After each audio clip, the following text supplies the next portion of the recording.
Okay, going live. This meeting is being live streamed. Okay, got it. So it gives me a great pleasure to going live here to speak with my dear godbrother Bhakti Vigraha Nyasi Maharaj, who I had the great fortune to first meet when I was Bhakta Glenn, and I moved into our Sri Sri Kishore Kishori temple at ISKCON Chicago. I first met him July 4th weekend, 1975, when Srila Prabhupada came with, I believe there was 108 Radha Damodar brahmacharis that were being initiated that weekend, and the famous conversation with Lieutenant Mosey, which is found in the Science of Self-Realization. That was the weekend I would have met Nyasi Maharaj, who was Sri Govinda Das at that time. Sri Govinda Das Prabhu at that time. Yes, and then I got to know him more when I moved into the Chicago temple, Christmas marathon time, which would have been around November, about 6 months later.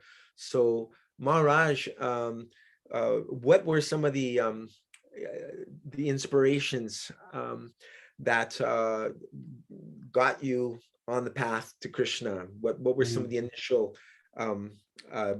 people, books, life experiences that contributed? Sometimes people tell me I shouldn't get into this, but I'll get into it because it's actually what happened. So I was involved in, the hippie life, and deeply with LSD and the experiences of LSD and all that. And one of my experiences was I looked in a mirror and I saw a German officer who said to me, "You must find out who you are." And it was like, was that me in my last life? And I began to think about my last life. And shortly after that, I kind of overdosed on acid and wound up in a rehabilitation type program. And after that, I got a job in downtown Detroit, working at the Detroit General Hospital, and I wound up being a technician in the cadaver lab. So I would take care of I'd wheel the cadavers in for the medical students to dissect, and then afterwards I would take the parts and put them in formaldehyde jars. And so anyway, I was doing this for about a month or two, and I would always walk back from the hospital to the Woodward Avenue and catch a bus there to go back home to my house. And one day, all of a sudden, there was this Hare Krishna, Krishna Krishna, Hare Hare. And there was a group of people singing. It was just like, bong, it just hit my heart. And I thought, I became afraid. So I crossed the street and walked around them. And this went on for but every day they were there, I couldn't escape. And so this went on for about 7 days. And finally, I hesitatingly went up and talked to the first person I saw. And it was this unbelievably beautiful girl who was just beaming. And she said, "Oh, you have to take this magazine." And I looked at it, and it was the blue Back to Godhead with Mahavishnu laying in the ocean with all the Vaikuntha planets behind him. And it said, "Beyond the universe." And I said, "Whoa." That's where I want to go. This may be it. Yeah. So anyway, I got it. I read it. The first article by Prabhupada, it just hit me like like thunder. And I just suddenly became just focused on that. And I convinced my good friend Roger, who later became Lakshmi Narayan, who came to come to the temple with me. And I came to the temple the first time I went to the temple. I was again inebriated with psychedelics. And when I walked into the temple, I bowed down and I looked up, and there was a picture of Gopal with the cow, that picture. And Gopal looked at me, and his eyes began spinning. And I thought, whoa, he's really there. And I really took it like that. I really felt like, whoa, these pictures are alive. They didn't have any deities at that time. Later, when I joined, we got big Jagannath. Narayan came and carved them. But anyway, there was no deities, no altar. But Bhagawan was very, very powerful in his presentation, as he always was. And I was, taken by it. I got a Bhagavad Gita and began to study that. And within a week, I decided I got to just go there and stay. This is it. This is what my life is for. So, how old were you at that time? at that time, I was 20, 20. Yeah, I just turned 20. I turned 20. Okay. And anyway, so I went to the temple and said, I want to move in. I really want to stay here. And Bhagawan says to me, no, you can't. And I was like, what? So I went back to my house and I'm thinking, why is Krishna doing this to me? I want to stay there. And so I thought, okay, I have to show Krishna that I want to do this. So I moved out of my parents' house and moved into the back of my friend's van. And I decided I'm going to show Krishna I don't want anything but him. I just left all my possessions at my house, moved into the back of my friend's van and just stayed there. And this lasted a few days. We went down to the temple and I told Bhagawan, this is what I'm doing.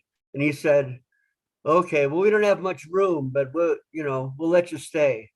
And then a couple of days after that, my friend Lakshmi Narayan joined, and we were in the temple in Detroit. And I can remember we'd have Bhagavad Gita class every morning after breakfast. And I remember one day getting this like overwhelming realization that, oh my gosh, Krishna is God. He's the God that everybody's talking about. It didn't occur to me. I thought it was some kind of, hazy spiritual, Right. borrowed experience. And it really hit me. And I thought, oh, how fortunate I am. And so I was what's the word? I was kind of academic type. So Bhagawan made me the treasurer. And I was the treasurer there at Detroit. It was the first temple on Forest Street near the Wayne State University community. What year are we talking about? We're talking about, I joined in late 1969. And by 3 months later, I was a treasurer. And then 3 months after that, I was initiated by letter by Srila Prabhupada. And I was, Wow. my name was given Sri Govinda Das, and my friend was Lakshmi Narayan Das. So we were just really, really astounded and really happy. And that name has stayed with me for so long, wondering why did he give that name? What is behind it? What is everything? And later I think I had the experience of what that was, but I'll talk about that later. But anyway, so we were in Detroit, and I can remember in that summer we all went to New Vrindavan, and there was a huge festival, and Prabhupada was there. And at that time, there was a group of sannyasis. It was all the sannyasis, I think. Who was it? That would have been Brahmananda, Vishnujan Swami, Gargamuni. Yeah, I believe so. And Subal Swami, and I forget who else. Maybe Satsrup. Okay. There was 6, and maybe Satsrup was still a Grihasta. I'm not sure. I think he was actually still a Grihasta. But anyway, suddenly they all began to preach this thing of that. What was it? Prabhupada is Krishna. Oh yes, that infamous story. And I was thinking, wait a minute, that's not what we're here, what this is about. And I was madly searching Bhagavad Gita to counter that. And I was just, I didn't know what that was. Talking to Bhagawan, this is ridiculous. What are we going to do? And finally, somehow or other came to Srila Prabhupada. And Srila Prabhupada took them up. I wasn't there, but took them up and, chastised them all and got them into line. And then their punishment was that they would be taken to Detroit and put in the attic, which was just down. It was this room just down from me. I had a little cubby hole where I was the treasurer. And so we brought them all to Detroit, put them in this room in the attic, and I locked the door. Okay, wait a minute. Was this a punishment that Prabhupada himself? Yes. Really? Yes. Okay. And he told that they would have to stay in Detroit and be isolated. They couldn't talk to anyone. For I think until Prabhupada recontacted us, but Bhagawan dealt with Prabhupada, so I don't know the exact details of that. But anyway, my office was right there, so I was the one who brought them in prasadam every day, and I was thinking, I can't talk to them; they're all off or something. And but I was all like, defensive, and I didn't want that was Brahmananda and Vishnu John was there and Gargamuni? Subal was definitely there, and I don't think we brought Kirtananda, but there were several others that I can't. I can't remember their names. Sannyasis at that time. There was not that many. So they had become kind of quote unquote poisoned, and so you were like didn't want to become infected by their Mayavad. Whatever it was, yeah. So I was very curt with them. Right. And, here's your prasadam. Brought them prasadam, just like set the plates down in front of them and left and locked the door again. And they didn't try to escape. No, they didn't try to escape. Except there was a little window. They could have crawled out into the roof, but they didn't. So anyway, that was an unusual time. And I think after maybe a couple of weeks, Prabhupada said they can all go back to their temples, because they had to have something to make them think twice before they come up with some bizarre thing that isn't, given by Srila Prabhupada. So anyway, I was there as a brahmachari, and after some time, the temple became too small. So we were searching for another temple, and out on Jefferson Avenue, we found this old mansion that was for rent. And I can remember we went through it. It was just amazing. There was big rooms and maybe 10 bedrooms upstairs, and the whole thing was just perfect for grihastas and brahmacharis. Big converted garage in the back that was like an apartment. And anyway, it was $1,000 a month, which was a lot of money then. And we weren't really taking in that much. But I can remember Bhagavan saying to me, well, Govinda, can we do this? And I said, yeah, we have to. We need it for Prabhupada's service. He said, okay, we'll do it. He asked you because you were still treasurer at this time. Yeah. Right. I mean, we didn't have the money, but I said we should do it. Yeah. So anyway, finally we moved in there, and I think it was maybe by that time. What? Oh, right. By the spring of 71. Bhagawan said, well, Prabhupada wants everyone to be grihastas. And me and Lakshmi Narayan told him, well, in New York, there's a lot of brahmacharis. We're going to go to New York. And Bhagawan said, you have to follow Prabhupada's instructions. By this time, he had been appointed GBC. He said, follow the GBC. You have to follow the GBC.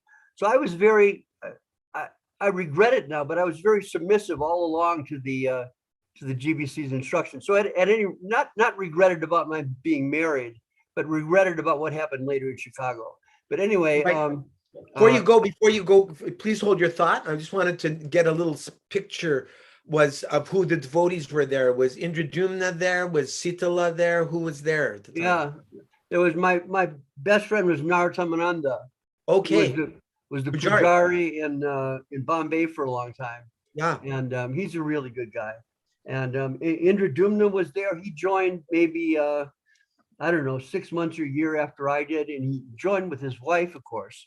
And they were grihastas. And there was a devotee named Mahananda, who Oh, later left. He married that god sister, Ladini Shakti, that got killed in Africa. Ladini. Ladini Shakti. She went Maybe preaching so. in Africa. Maybe so. Yeah, They married. They were married when they joined. right. Okay. When I joined, they were upstairs. And there was 3 bedrooms upstairs. They were up in one bedroom. Jagadish and Lakshmi Moni were in the other bedroom. Okay. Bhagavad was in the bedroom in the front. That's in the old temple on Forest. Okay. And Brahmacharis, there was my friend Lakshmi Narayan. And boy, I'm going to have to think this through. My brain is not working very well. But Pragosh and Udayananda didn't come till later. those guys joined much later. They Right. joined after I had gone off to open a temple in Cleveland. I think after maybe a year after that, something like that. Yeah. Okay. And so you were getting pressured to get married, and you were thinking about New York because the oh, right. Yeah. Anyway, Bhagavan said you have to follow the GBC, so we finally said okay. And so they set it up with 2 girls from Toronto. They was like with Jagadish making the arrangement. He had a lot of girls. Bhagavan had a lot of men. So Okay. So anyway, at first it was set up that I marry one particular girl whose name I forget. And then at the last minute, they changed it and said, oh, you're like 2 months younger than her. You can't get married. You have to be older than your wife. So they arranged me to marry Sri Lekha, who had joined about 6 months before in Toronto. Okay. And I can remember the night she came to Detroit, she was stopped at the tunnel. They took her off the bus and wouldn't let her in because they said she was coming to get married. So you have to have a visa for that. So I drove up, and there she was in this wearing overalls, blue jeans, and a straw hat. And I thought, whoa, I'm marrying this country girl. Country girl. Anyway, so we got into the van, and there was a bridge also. And we just drove up to the bridge, and the immigration stopped us and said, why are you going in the country? And I said, we're going to a marriage. And they let us through. And the next day we got married. And so it wasn't one of these things where, oh, I love you or something. It was, it was just arranged. We're just following the GBC. Yeah. And it wound up to be a much better thing because the basis of our marriage was service. Nice. It wasn't because we loved each other or something, which we ultimately had affection for each other, no doubt. Sure.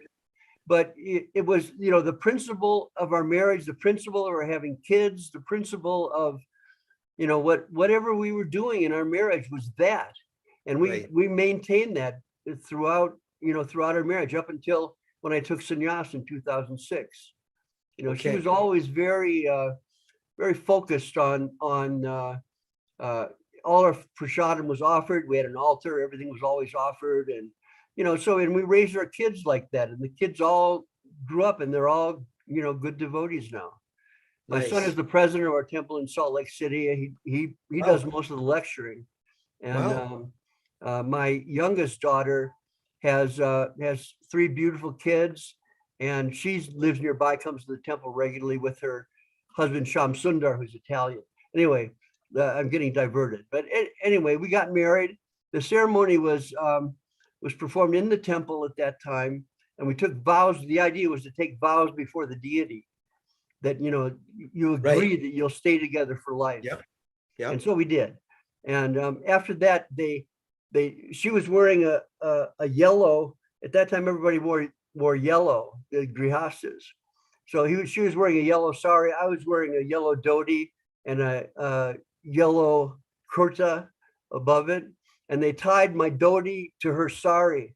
And we had to be tied together for a week, I think it was. So we would walk around, like that for a week. The two of you tied together. Yeah, tied together. Yeah, we had to tie together. So every morning, we'd put the clothes on, still tied together. We didn't sleep in them, but it was, it was like that. Was that sort of an imagined thing, or I mean, I believe it came from Srila Prabhupada. Really? I mean, because at first Prabhupada involved with the marriages. But after some time, it was like modern America, and Right. there was too many breakups, and Prabhupada just divorced himself from it fully. Right. I've done the fire yajnas, and that's part of the ritual, is tying the cloths together. But I'd never heard that people continue doing that for a whole week. Yeah, we did. Wow. I can remember walking around the temple, circumambulating the temple in the morning, tied together, most of us chanting japa. Some people find that very sweet. Yeah, well, I mean, it was part of the underlayment that or foundation that enabled us to go through the ups and downs of our married life and all that, with the idea that the more important thing is our service and our duty to Srila Prabhupada. Right. That has to be the principal thing. Otherwise, eventually it's going to be the flickering of the material world, and the things are going to change, and you'll think, oh, I'm not happy here anymore, I'm going to go. But first you have to think of your duty. What is your duty to your spiritual master? And after that, we're taught, Srila Sridhar Maharaj taught us that there's three motivations. The first motivation is acquisition. I want to get stuff for me. The second motivation is duty. I need to do this because it's required of me. It's my moral and heartfelt obligation to do this. So we do that. And doing that duty nicely in Krishna consciousness leads us eventually to love, to real love. So you no longer have to act to out of duty, but you do it naturally, in a natural way. Right. So we're all kind of in, some kind of transition going towards that. We all feel something in our hearts, but it's not developed. The mirror of the mind, the mirror of the heart is being cleansed. The process is going on. So anyway, where was I? So you just gotten married. You had tied the knot, literally, and doing everything together. Right. And then I think maybe only 6 months after that, at the most. By then I was vice president in Detroit under Bhagawan, and I would run the temple and give the lectures when Bhagawan went to GBC meetings and stuff like that. So it was first I was the treasurer, then I was vice president. It was very fulfilling for me to be able to have that service where I could, kind of utilize my nature in Krishna's service, in Prabhupada's service. It was very fulfilling for me. So Bhagawan saw this and eventually sent us to Cleveland to start a temple in Cleveland. And wow! So are you kind of like the founder of the first temple in Cleveland? Yeah. You and your wife, yes. Yeah, Sri Lanka, and we did go there with my friend Lakshmi Narayan and his wife Ichamati. And we got a storefront with an apartment upstairs, and started a regular temple, and we began to have kirtans. We'd go downtown every day. Right. We'd chant. One of us would chant, and the other one would distribute back to Godheads, and usually the ladies would go with us, but not always.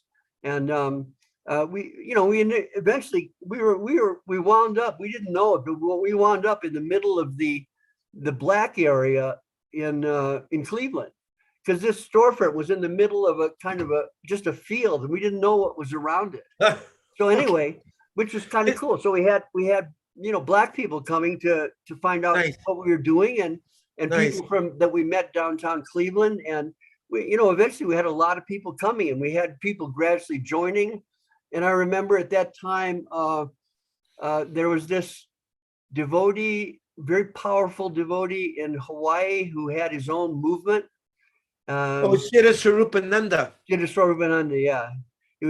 First he was Siddha Swarup, then Siddha Swarupananda Prabhupada. Sai first, and then Siddha. Oh, right. Okay, yeah. Are we talking about 1972 or so now? Yeah. Then all of his devotees were sent to different temples, and so we got two devotees from Hawaii. and that was Santosh and Odalami. And Santosh later went on, last he was a professor at New York University in Buffalo or something like that. I don't know where he is now, but and Udalami thought he had cancer, and got Babaji. Yeah, I told him get a second opinion, and he wouldn't do it because he thought, this is it. I'm just gonna face death. And I said, Prabhu, you gotta, and he didn't do it. So we told Prabhupada. Prabhupada said, okay, we'll give him Babaji because he's going to die in 6 months or something. And then after 6 months, he didn't die. After a year, he didn't die. After 2 years, he didn't die. Finally, left Babaji, tried to go back to his wife, and his wife just said, forget it. You did this to me, So anyway, that's a whole other story. But excuse me. You made 2 devotees there, Odalam. No, those are devotees sent by Siddha Swarup Ananda. Well, he actually. No, he didn't come, but all of his, there was about 20 disciples, and they were all sent to different temples in the States. Because Prabhupada ordered that, or Siddha Swarup just wanted to help? I don't know exactly, but it was some arrangement. He went and surrendered directly to Srila Prabhupada, and after that he came back and did that. So it might be inferred that Prabhupada instructed that, but we don't. I never understood. So you had 2 more helpers. Yeah, 2 more helpers, which is really great. And then we had a few devotees join in Cleveland. I can't remember their names. And eventually we had one guy come along, and he was married, and he had a business, maybe as a contractor. And he said, well, I have $10,000 in savings. I think I'd like to give it to you. What do you think? And I said, yeah, we can get a new temple building. And so the guy agreed. So he searched all over, and we found on Euclid Avenue, which is the main street in Cleveland, but it was in East Cleveland, an old mansion of one of the I think Firestone daughters had a mansion, and it was not that big, but it's small. It had pillars in front and everything. It was very kind of stately. Very stately, regal and stuff. Anyway, so we offered 10,000, and then to pay it a certain amount per month on land contract. And to our surprise, the guy accepted the offer.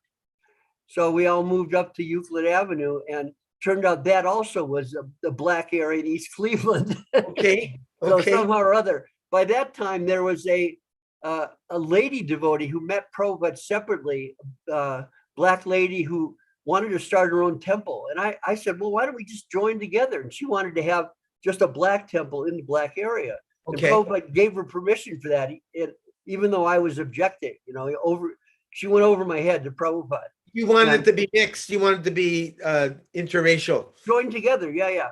Anyway, she was determined to do that, and Prabhupada gave her the blessings, and she had a temple with, quite a few devotees. And was that Krishna Nandini, or who was that? Yes, I believe so. Because her mother became a devotee, and brothers and sisters, the whole family. Yeah, they went down to Dallas, and Prabhupada. There was some devotee that was objecting to them being initiated, and Prabhupada initiated them on the spot. I don't know if that was me or not. I don't remember that one. But I wanted them to, join the temple. And maybe it was my power trip ego or something, but I didn't think so at the time. I thought, well, just we're all together. That's going to be really powerful and beautiful, nice thing. Yeah. But anyway, she felt that it was best to do it that way, and so Prabhupada went for it. And we just went our separate ways and had very little association after that. I can remember Prabhupada gave permission to bring deities, Radha Krishna deities, to Cleveland. We had maybe 6 or 8 devotees. We used to go to Kent State University and all the different universities in the area. And we had Gopal Bhatta and his later wife, Kroda Shamani. I don't think so, but maybe. Gopal Bhatta meaning, oh no, you're talking about Bhattu Gopal. No, I'm talking about Gopal Bhatta. He joined in Cleveland. Greg Stein? He was later the president in LA and started Greg Stein, yeah. Started an Apple business. Yeah, Yeah. he's now head of the GBC strategic planning team. Greg Stein. But anyway, he joined in Cleveland along with his wife. First, his wife joined, and they weren't married. They were just girlfriend and boyfriend at Kent State University. And she joined, and she was determined. She just kind of left it. And then after that, he came and joined. It was like Krishna's perfect arrangement. So she actually inspired him to become a devotee. Yeah, definitely. So it was really She's a yoga teacher now. She teaches in Los Angeles. Excellent yoga teacher. Is she? Okay. Yeah. Anyway, they were a couple that joined in Cleveland, and there was a couple of brahmacharis. I can't remember the name. Anyway, after about maybe a year there, we were preparing for having the deities, and suddenly Bhagavan decided, okay, I'm going to centralize the zone. So we called everyone to Detroit, and we just, at least in Cleveland, we temporarily closed the temple. And so everybody went to Detroit, and we were all under Bhagavan, and we were, apparently trying to, solidify our Krishna consciousness. We'd have meetings of the leaders every day. I can remember going through, big debates about what to do. And finally, I was thinking, well, what's the most important city in our zone? Chicago. Why don't we have a temple in Chicago? And I kept saying, Bhagavan, why don't we have a temple in Chicago? Why don't you send someone to Chicago? Then one day he said, damn it, Govinda, you're going to go to Chicago. What year is this now? It's around 73?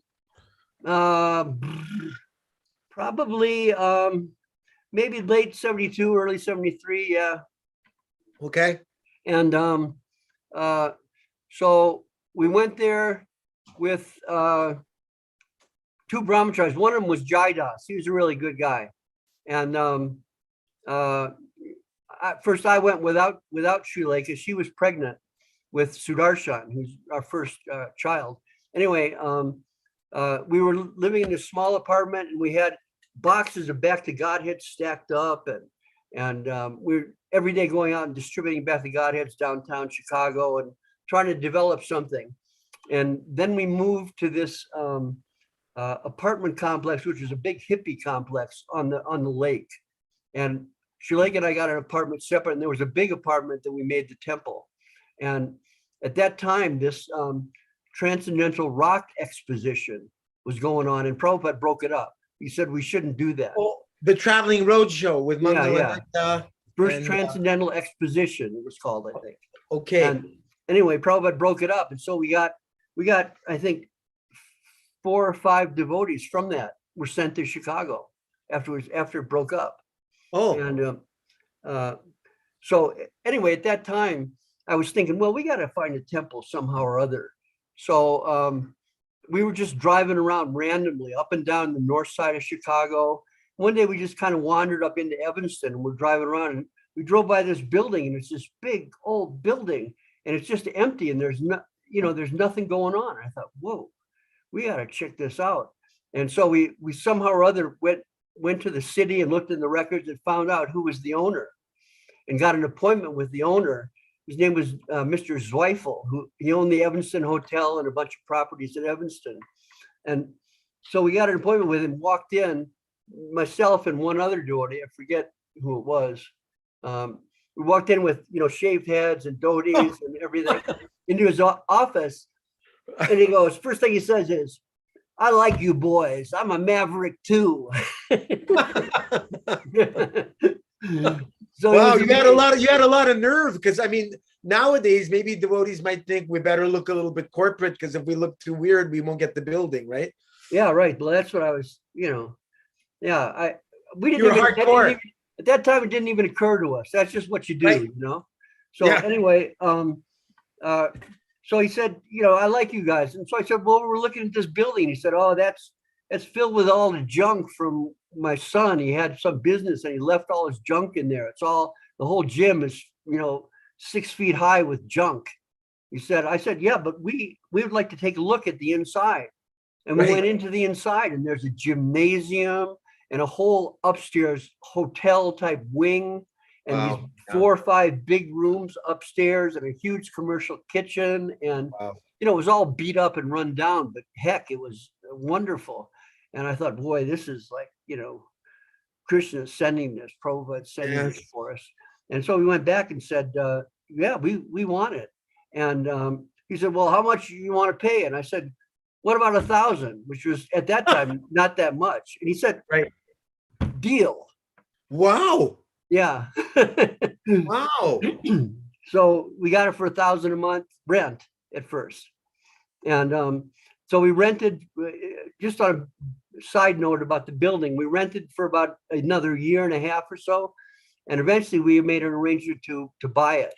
And we bought it with payments of 1,000 a month from him. He financed it and we bought it. I think we gave him 10,000 down, something like that, and then bought it. Eventually, I think they came close to paying it off, but it was eventually they eventually were kicked out by the city of Evanston. I mean, I fought the city of Evanston constantly and had them backed up because it was religion and they couldn't violate our religious rights. I had a lawyer on it, everything. And then I left and things were just, up in the air. I don't know what happened, but by the time Tripurari was in charge, they got kicked out, which is very unfortunate. But anyway, then they found a nice place on the north side of Chicago and moved there. It's still there. I visited there a couple of times. Lunt Street. It's on Lunt Street. Yeah.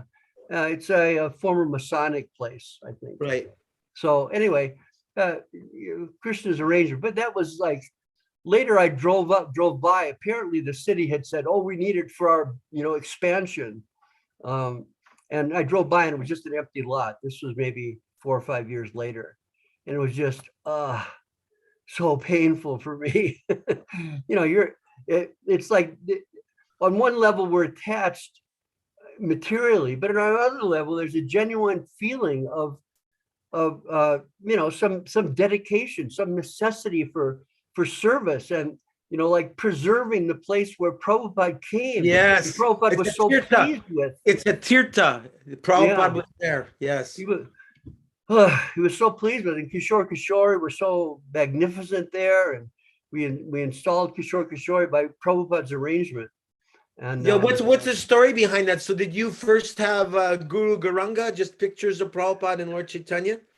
We had somehow or other we had small Jagannath deities and Guru Garanga, and we had them upstairs in the entryway because the gym was filled with rubbish. It took us several months to get it all cleaned up. Wow. And then we spent maybe 6 months doing up the temple room, and thousands of dollars to do it nicely, and devotees working day and night on the temple room. We had book distribution and Sankirtan going on, but there was probably half the devotees. The program that I set up was generally half the devotees in the temple, half the devotees out in Sankirtan to maintain the temple and develop the temple.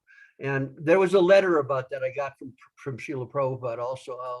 I'll dig that out for the next one. Sure. And anyway, so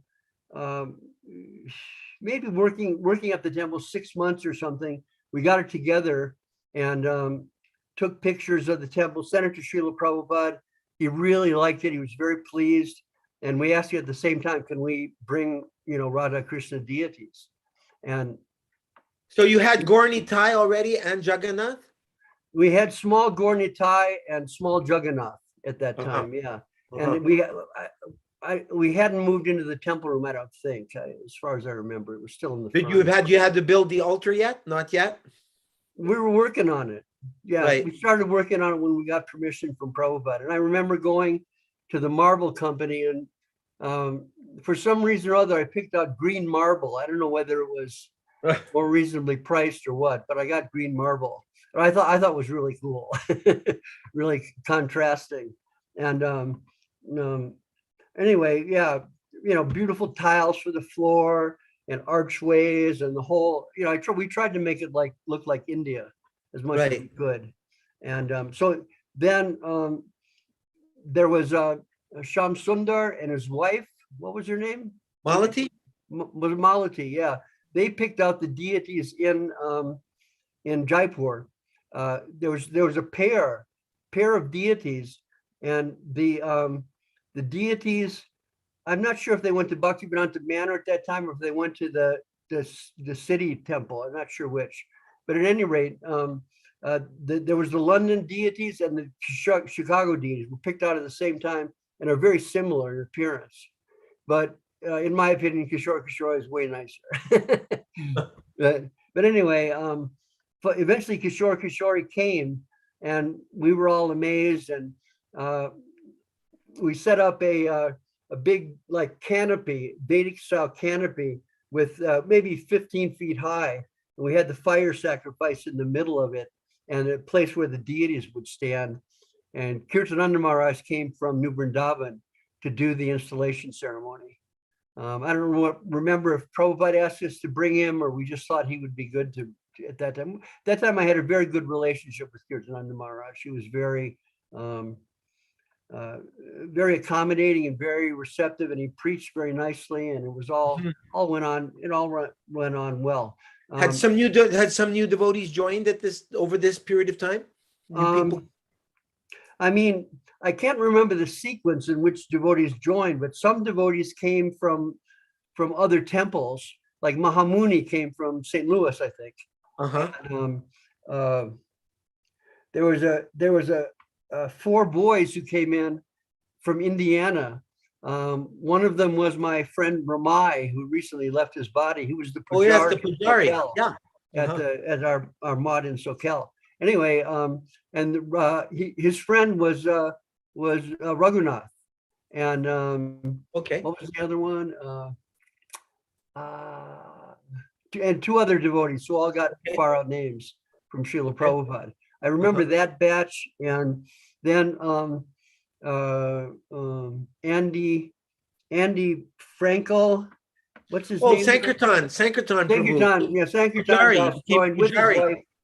With his wife. Came down because we went up to Madison to preach, I think. We must have met him there. It wasn't me that met him. But we would go to all the universities in the whole area, and we had a big setup for a stage, and then far out Indian hangings behind, and then so it was really beautiful presentation with kirtan going on above there, and then devotees in front passing out books and talking to people. And we would be at different places for 2-3 days, and it would be ahead of time. We'd make promotion, and a lot of people came. It was quite amazing. And so we did that in Madison. We did that in Champaign-Urbana, which is a place of University of Illinois. We did it at some other smaller universities in the area, and got devotees. I remember we got 2 devotees from University of Illinois, and Sankirtan Das and his wife, and I think another pair of devotees from Madison. And it was like that. Once, like when you get the snowball rolling, right, it gets easier to roll, and they get more and more size. Momentum. So it got like that. With momentum, it just kind of magically happened, as far You're as on a roll. You're on a roll. I mean, Prabhupada was like making the snowball, pushing it and doing everything, and we were just standing there kind of stunned, trying to. So you were doing outreach to these other cities? All over the place. Yeah.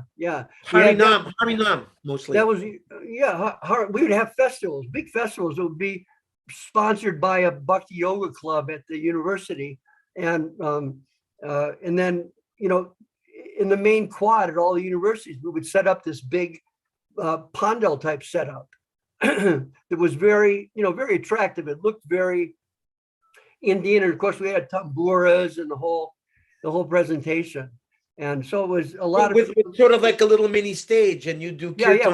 we had a stage. It was not mini, it was a large. I think we always got them to provide a stage for us. Books, but it was always like 20 feet long and 10 feet wide. It was not small. Yeah. Books and prasadam. Yeah. Well, we would chant up there. Generally, we would have books in the front and prasadam in the front. And, there was a core university party, and they would go initially to the university, make contact, set up a Bhakti Yoga club, and then eventually the Bhakti Yoga club would get permission to have a festival. Right. And then we would do the festival. And at that, so in that way, we got people to be part of the Bhakti Yoga Club, sponsor the Bhakti Yoga Club. And the two initial sponsors from Illinois joined. And maybe Sankirtan was one of our sponsors in Madison. I'm not sure. But anyway, that was a setup going all over the place to different universities. Maybe we went down as far as there's a big university in maybe Southern Illinois University. I forget the name of it. It's in the largest city in Southern Illinois. I believe we went there. So this was a Bhaktin making program. You were making devotees. Well, it was a contact program. Yeah, I mean, our aim wasn't particularly that. It was it was a good means to distribute. It was a good means to make contact with people, and also for people to come forward and join. Right. It wasn't exactly like a bhakti program. Okay. It was, I mean, outreach. Obviously, Krishna consciousness means we present ourselves, we present what our gurus have given us, what Prabhupada has given us, and based on that, based on the hearts of people and their accumulated sukriti, people come forward, and we give them prasadam. They hear the holy name, they get sukriti day after day after day, and it just adds up. That was our thinking. Like, we just have to distribute tons of prasadam and the holy name, and it will have effect. So we wanted places where we could, distribute prasad and distribute the holy name. Was this like cooked prasadam, or were you kind of mostly just tons of sweet balls and those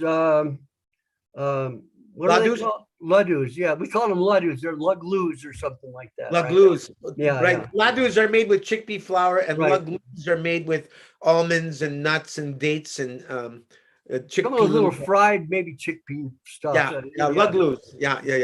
Anyway, tons of people love those. Yeah, they're addictive. They would just come for that. Right. Anyway, it was the early 70s, so it was. India was really in vogue, and people were generally really interested. And, for most of them, it was just maybe a social thing, but for some, it was, really genuine. And I think they were looking for answers. I think we hit and affected a lot of people, because we did distribute a lot of, at that time, it wasn't really books so much. It was more magazines, maybe Bhagavad Gita here and there. But so the university program was successful. We had maybe, I don't know, off the top of my head, 6-8 devotees or something from university. So these people were, and there was also this guy, you may know him. He was very, very quiet, really nice, simple devotee. And I was shocked, like a couple of years ago, I looked at the list of GBC, and he's one of the GBC guys. I couldn't believe it. He was so soft and gentle and reserved, and but he's not. I'll look it up and tell you later.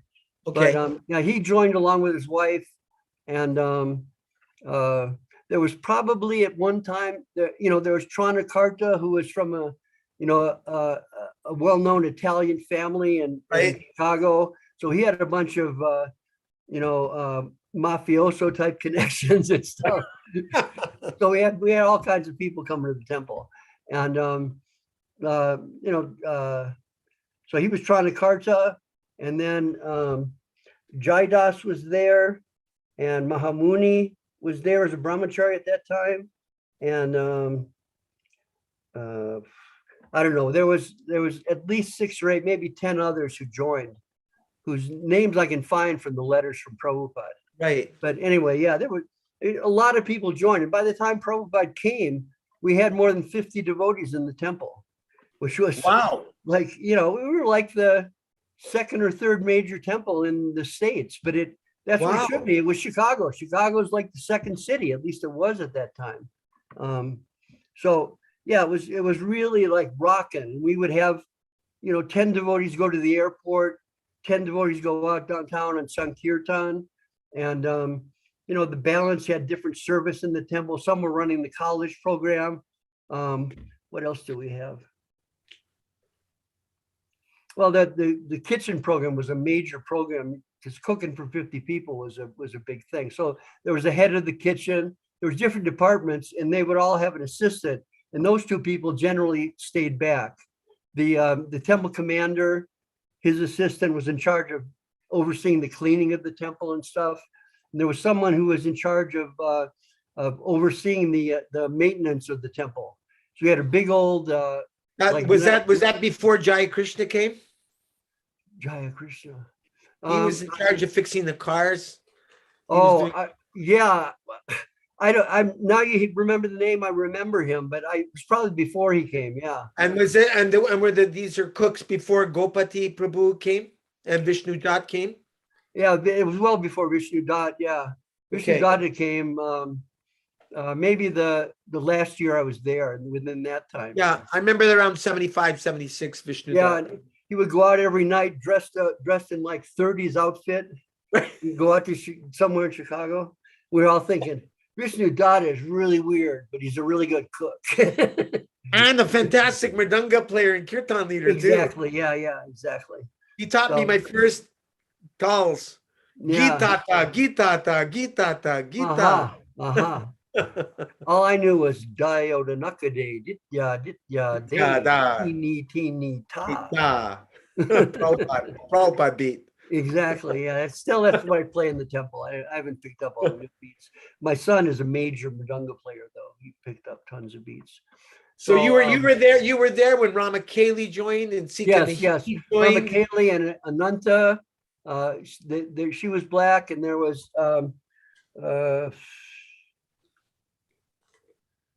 I don't know. Can't remember the names, but there was 2 or 3 other black devotees that joined at that time. Ramakeli was the first, and we would have go our Sankirtan party sometimes would go to the shopping areas in the black district with black devotees and also white devotees chanting, and nice.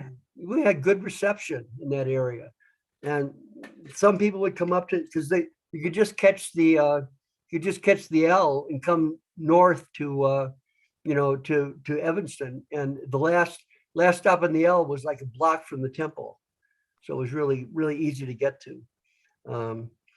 So and it, our mood in the temple was like completely like, we're souls. This is where it's at. It's not, what is your identity?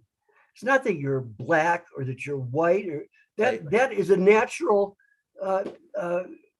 it's a natural combination for trouble, to see separately like that. We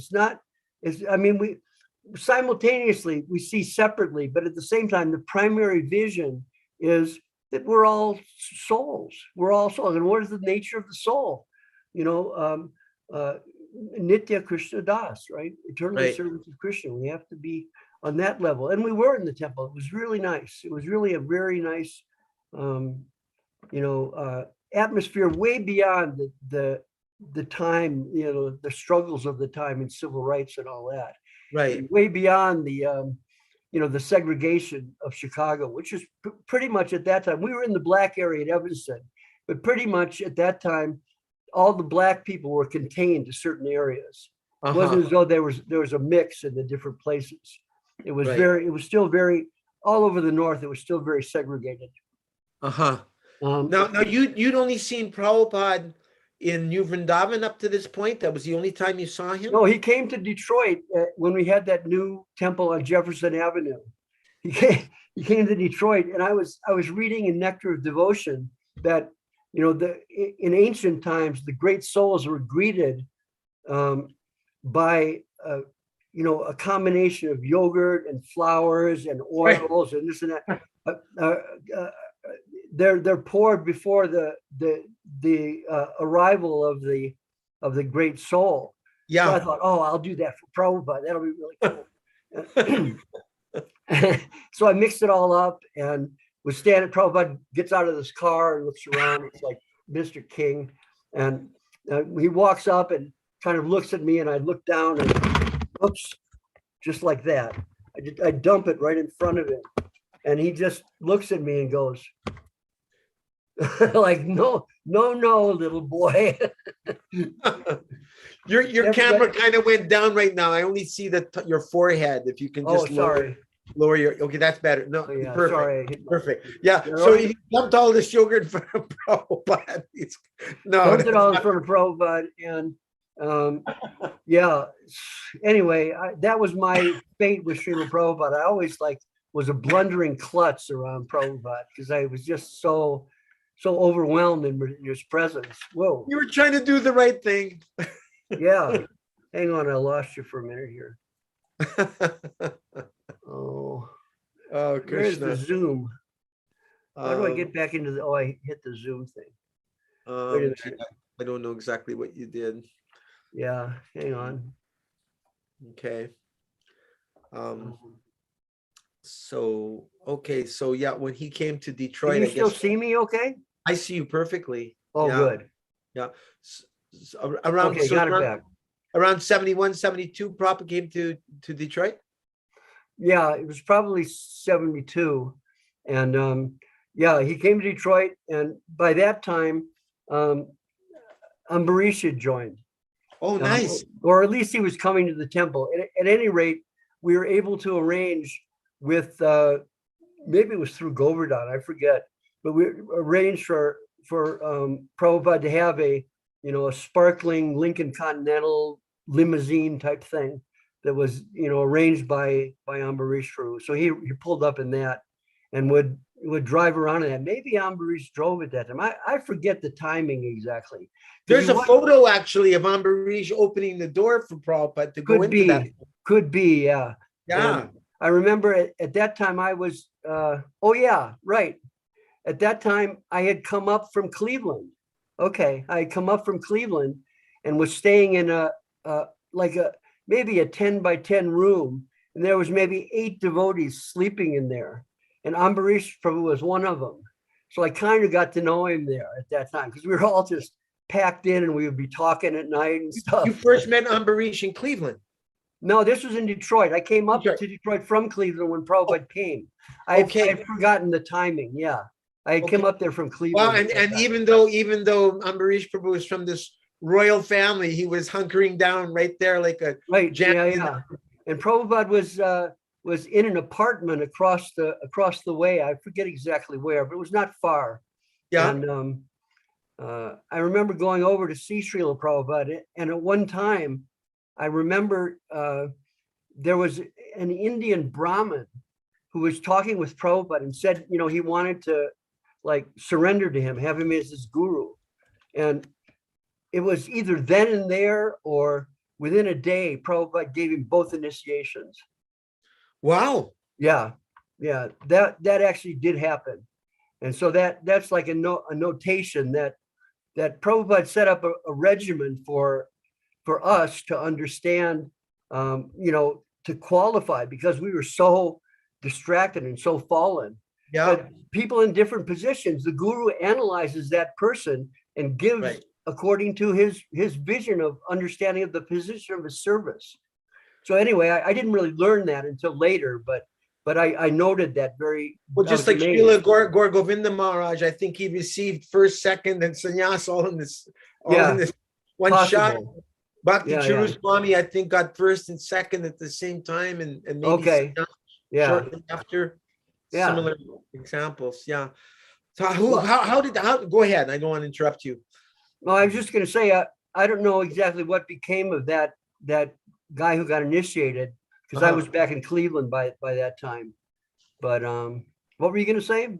I was going to ask, I was curious to know who was the first person to meet Ambarish Prabhu, and if you knew anything about his coming and meeting the devotees. I don't. I remember Ambarish and the lady devotee who was the daughter of Walter Reuther, the Union. Oh, that's Lekha Shravanti from the Reuther family, right? Lekha Shravanti. So I remember them meeting each other in the hallway when Prabhupada was there, and just they were friends. Right. But I noted that somehow or other in my brain. Well, the family members were rivals, right? Because of the union, and of course they were bitter rivals. Yeah. Right. And Walter Reuther hated the Fords, and the Fords hated him. Wow. And they're, well, And Prabhupada brought everyone together. yeah, she was the daughter of Walter Reuther, and he was the grandson of Henry Ford. Right. Something like that. Yeah. So interesting. It was far out. It was like, Detroit has been harmonized by Srila Prabhupada. Yes. Yes. Yeah, something. It was a wonderful. Did you have any personal interaction with Prabhupada on that first visit to Detroit? Let me think. You go on morning walks with him at all? Did he stay for just I did. I went on several because I was a temple president, so I had some priority. We went were president of Cleveland coming. Yeah. We went on walks to Belle Isle, which is an island in the Detroit River. And we would go at the normal time in the morning when Prabhupada would go on walks everywhere. We'd all drive together, and then Prabhupada would be at front and then hop out of the vans and just run after Prabhupada. I don't remember him saying much, walking around, looking around, and because there was the river all around and the boats and so many things to see. And though the one thing I really remember is on one of the walks, we walked back to our cars, and we had been so crazy that we left all the doors open when we ran after Prabhupada. So all the doors in the vans were open and everything. And I thought, oh, great, Prabhupada's going to see this. But he didn't say anything. And he looks over, and there's a stack of, cut wood there. And he turns, looks at me and says, Krishna used to go to the forest and cut wood for his guru. So you're thinking that you were supposed to go cut some wood? I don't know. I didn't, Prabhupada was, obviously on such a level that it was a mystery in many cases, Right. He was expert in bringing the specifics to the, of course, it says the guru descends to the madhyama level, because that's the only way he can feel that there's some necessity for service. So Prabhupada was so expert on that level, and so expert in presenting everything in a very precise, deeply realized way.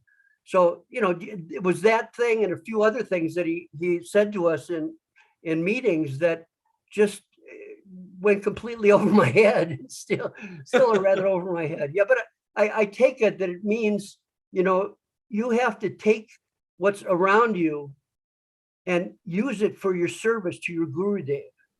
And, whatever your surroundings are, take that and utilize it in your service for your Gurudev. And find it as your necessity, your inner necessity is to do that. The external things are secondary, but the real thing is inside. Do that for service to your Gurudev. That's, later I took it like that. And it was, it was Srila Prabhupada, everything about him was, he was just exploding with mercy and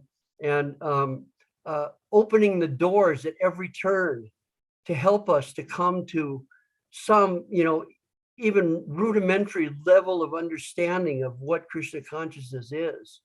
He gave us so much help, and it was like there's a story of one disciple of Srila Bhaktisiddhanta Saraswati Thakur was in talking with him, and the devotee came out and said, I think Prabhupada thinks I'm very special. And he's like, I'm one of the special ones. And then Srila Sridhar Maharaj quotes a verse, and it's from Bhagavatam in the 10th canto, where it says that all the gopis thought that Krishna alone was dancing with them. Yes.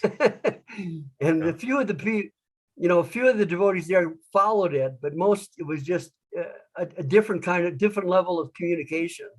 But anyway, that was, anyway, I'm saying Prabhupada had that nature and capacity to make you feel like he's with you, that you're special. Yeah. And not necessarily in an egoic way, but you have this specific special service that he has arranged that you have to do for him in the most perfect way that you can possibly do, even though it's filled with flaws. You have to do it and push on and do it as best you can as an offering. That kind of mood, somehow or other, I had something of that kind of mood when I was serving Prabhupada in that capacity in Chicago. I always was thinking, what does Prabhupada want? Not always, of course, but sometimes I was spaced out and off, no doubt. But that was the thing that undergirded everything. This is all meant for Srila Prabhupada. That's it. That's all. We give ourselves to Srila Prabhupada, and Srila Prabhupada takes care of us, however way he sees best. Whether he hits us or embraces us. And Prabhupada really never hit very much. But later, Srila Sridhar Maharaj and Srila Govinda Maharaj hit a bit. But I can mention that later. But anyway, I'm just trying to get that exact quote. when Prabhupada saw that wood, did he say that Krishna used to go to the forest and maybe it was gather wood. Gather wood. Spiritual master, yeah. Sandipani Muni, right. Yep. What a wonderful image that is. I mean, it's there's the wood. It's in the country. All you see is the trees and Prabhupada there saying that. Wow. And how humble Krishna is. Krishna is the supreme personality of humility. He's showing us all that we're not above picking up, lumber or going for donation, whatever is required. Yeah. I remember when I first joined, Bhagwan had everybody. When you first joined, you did the lowest service. You cleaned the toilets and stuff like that. Yep. I also instituted that. That everybody would first you have to work your way up more or less. You have to do the basic service and get to know that the principle is how you give your heart to this and how you do it as perfectly as you can. And it doesn't matter, toilets or book distribution. Do it right. Do it in with your heart. That was the message of Srila Prabhupada. Do it inside. Do it for me. There's one story I heard from Srila Bhaktisiddhanta Saraswati Thakur, at least through the Transcendental grapevine over the years. One, I don't know if he was a scholar or not, but he came to inquire from Srila Bhaktisiddhanta Saraswati Thakur with some questions. And so one or a couple of sannyasis went to tell Srila Bhaktisiddhanta, there's a gentleman here, scholarly person, he has some questions for you. And Bhaktisiddhanta said, tell him to go wash the pots. And the sannyasis were like what? I remember that, yeah. So he went and he washed the pots, and after he finished the washing the pots, he was leaving. And Srila Bhaktisiddhanta Saraswati Thakur said, oh, excuse me, did you have some questions for me? He said, oh no, he said, as I washed the pots, all my questions were answered. And then I heard that Srila Bhaktisiddhanta said, only the most sincere devotees, they will wash the pots. I remember something like that, utilizing that for encouraging people and doing just really, really difficult service, difficult work. But to do that, to be engaged on a physical level, fully engaged, lost in your activity, is like what life is about, to lose yourself in your service. And Prabhupada was so kind that he allowed us to take the substance of matter around us and use it, and by trying to use it in his service, transform it into something, through us. Prabhupada worked, and he made things transcendental. So like, not only when Prabhupada came, it was particularly powerful. We were like all in a giant bubble under his protection, and everything was amazing. We were in the spiritual world practically. Yes. But simultaneously there was maybe not as intense, obviously not as intense, but there were still like bubbles around our temples in Prabhupada's time. He had that kind of potency. And later we learned that it was the potency of Nityananda Prabhu directly helping Srila Prabhupada. He was Shakti Avesh avatar. Yes. according to Srila Sridhar Maharaj. And Correct. who can say otherwise? He said Nityananda Avesh, right? He yeah, yeah. Well, somebody asked, Shaktivesh avatar of who? He said, Nityananda, of course. said. Right. Yeah, who else? I mean, what Prabhupada did was, it's told always, was beyond the possible capacity of 10 men, what to speak of one man, just unimaginable. And what did it come from? It came from his, giving his heart and soul, his every bit of his being to service to his Gurudev. Yes. That was it, everything. He had nothing but his Gurudev service. And that was, that's the secret to, the open secret, but it's a secret to Krishna consciousness, is we have to learn to, aspire to that level of surrender and giving. And that's what Krishna consciousness is for, to give us the mood of surrender and service and understanding that that's what life is about.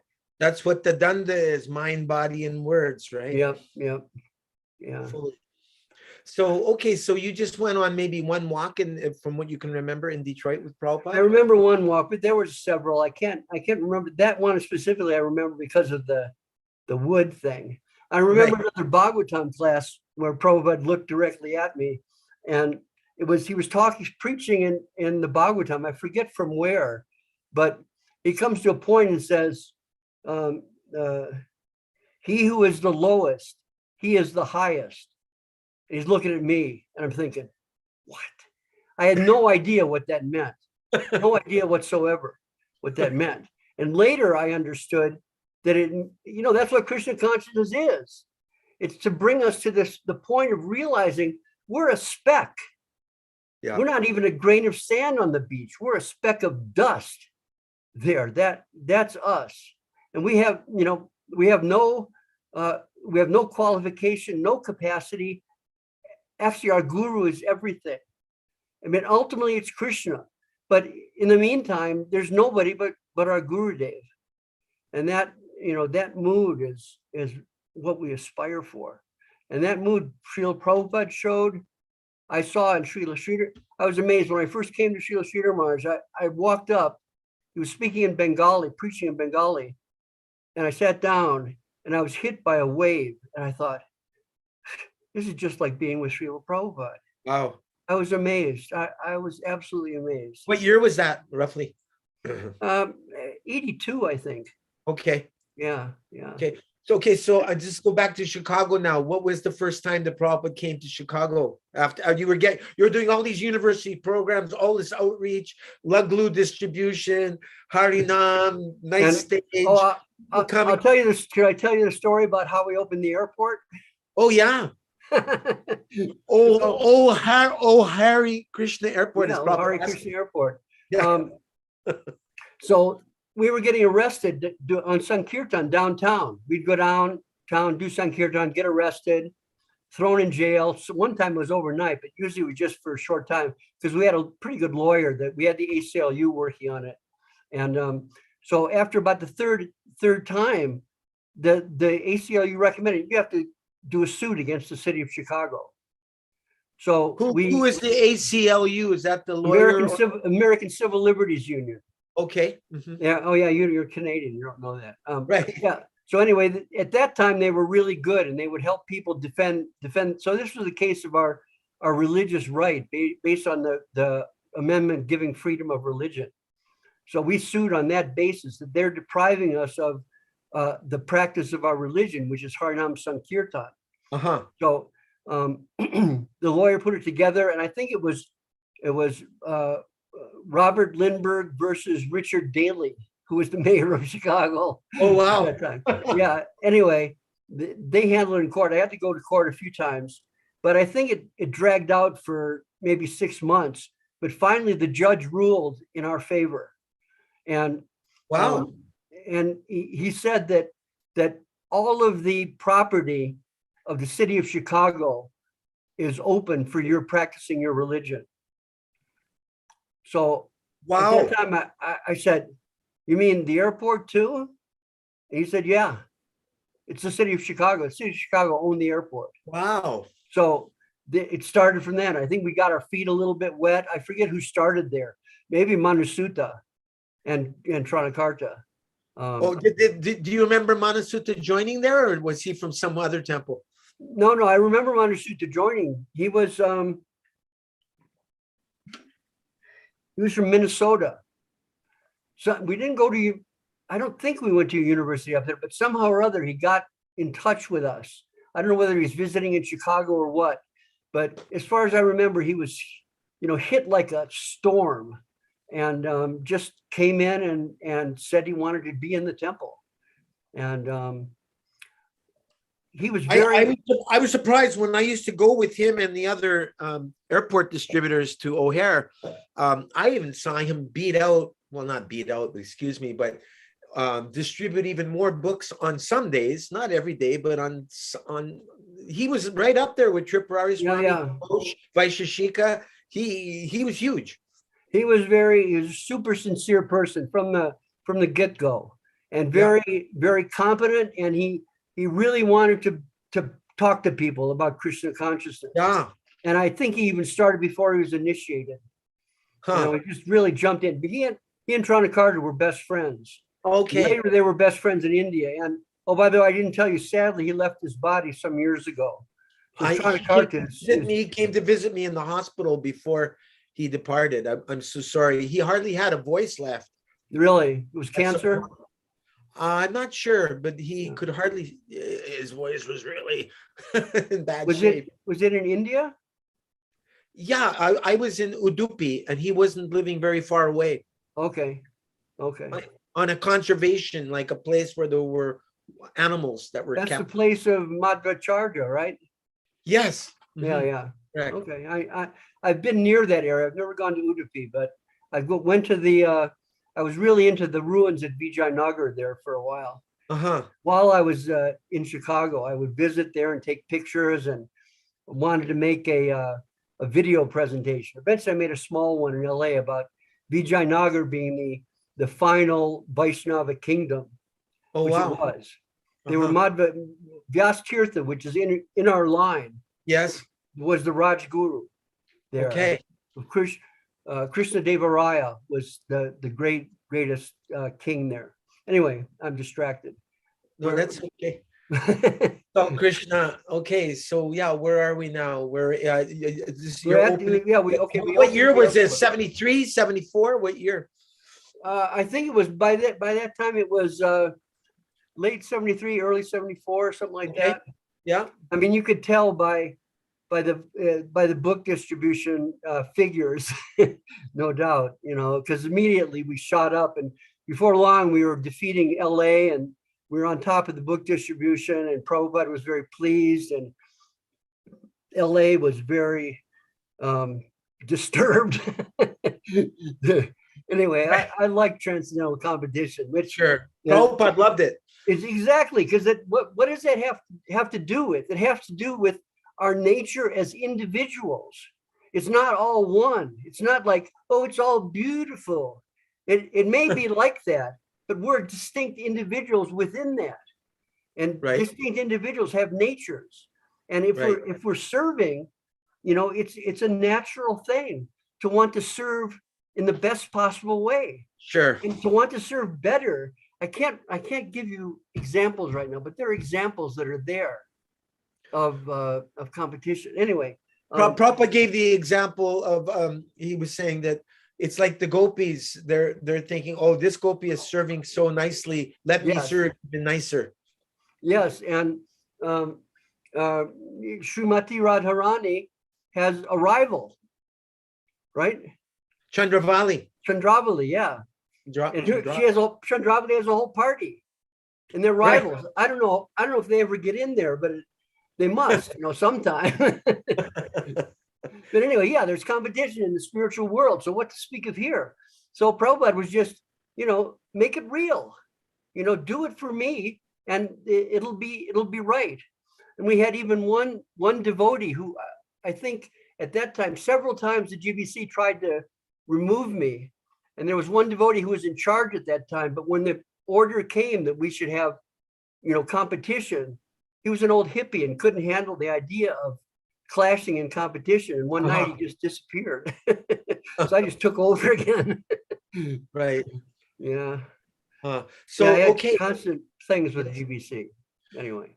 Right. Yeah. No. Who hasn't? So what was the year, and who was it? Pradyumna, or who came to install Sri Sri Kishore Kishori? No, it's Kirtananda. Okay, he did that. Kirtananda Maharaj came and did that. Yeah. I don't know whether Prabhupada arranged that or what, but we somehow or other we asked Kirtananda to come and he did that. I don't remember if we had direct permission from Prabhupada or instruction or what. Sometimes whoever would indicate, someone can do this for you like that in letters. But I don't know whether that came in a letter or not. Anyway, Kirtananda Maharaj did it. We had this beautiful like pandal thing with big 6x6 beams and a big, I think 15 by 10 pandal and a beautiful setup for the deities. I think I already talked about this. But anyway, the deity was installed and Kishore Kishori was up there with beautiful clothes, and it was quite amazing.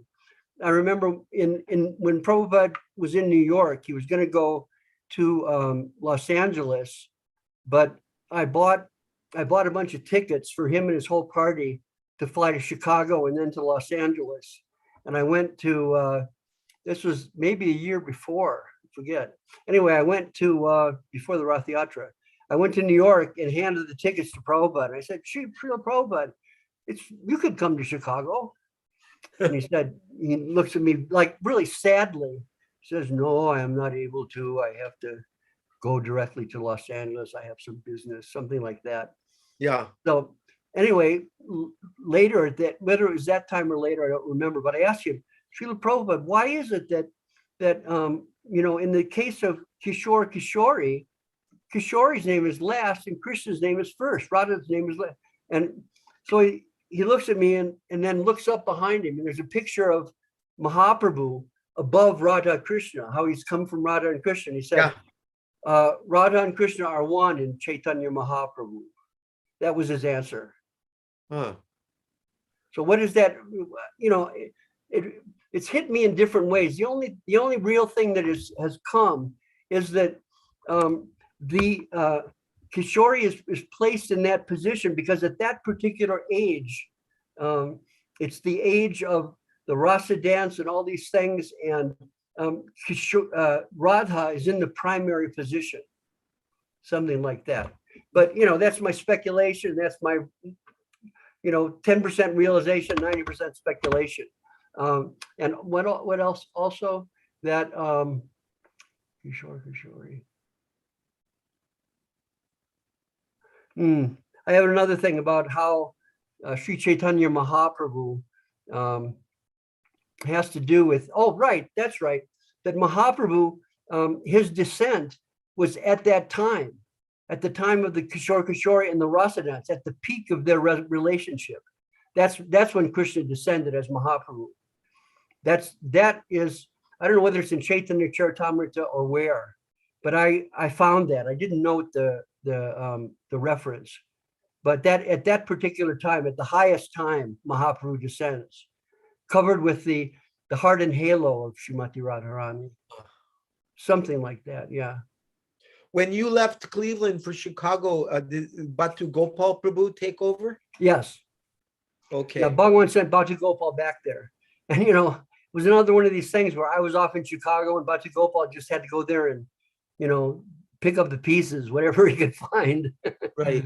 Because I had like a half-built altar, and it was all like my idea of how the deities would be set up. And of course, he had his own ideas. So, things went differently. And later, I came to Cleveland, and it was some years ago, not long ago, maybe 10 years ago, somewhere or other, I was in Cleveland, and the same temple is still there.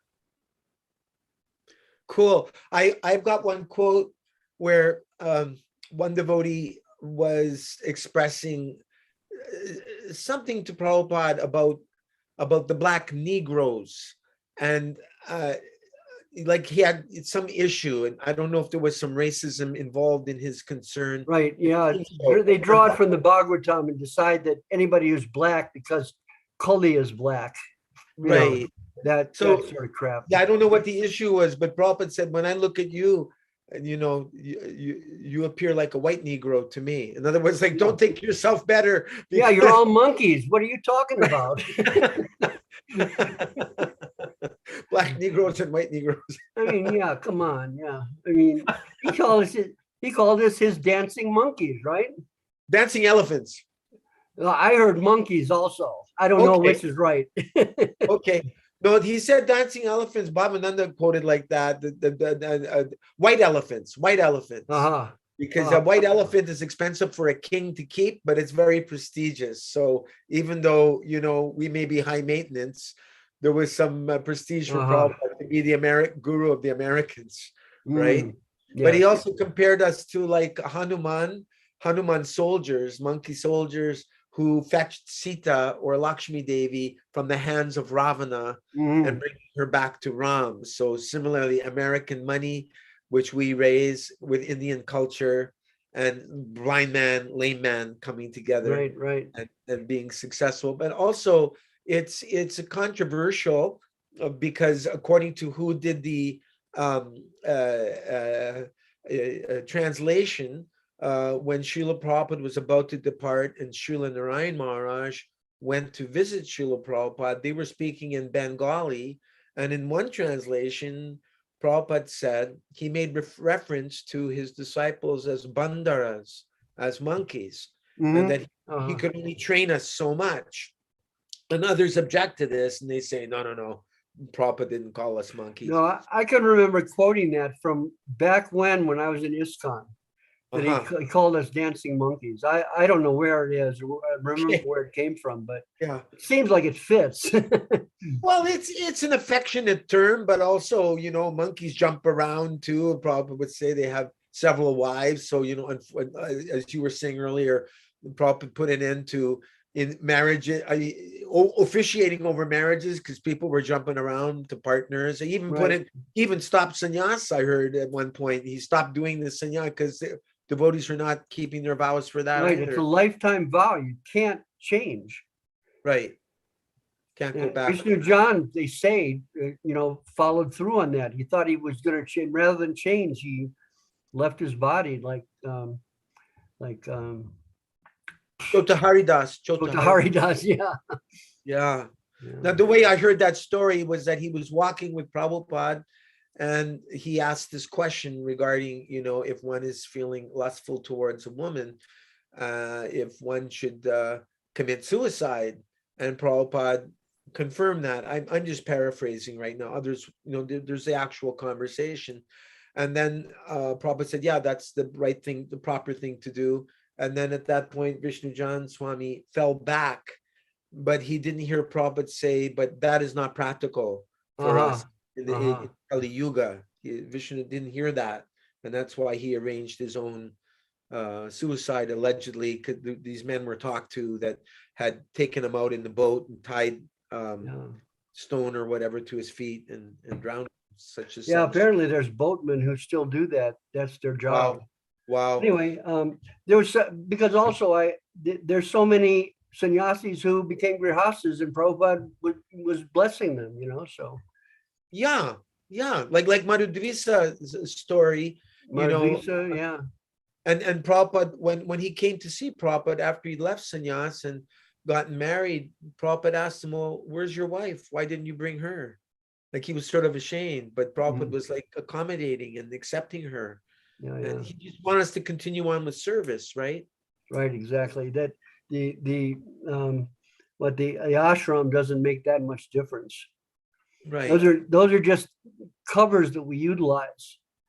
It's not a big deal, really. The real thing is your inner service necessity, your feeling in the heart of necessity to try to give your life to your Gurudev.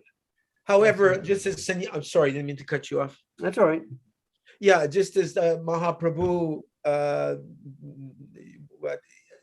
he accepted sannyas because people were not taking him so seriously. Yes. And so,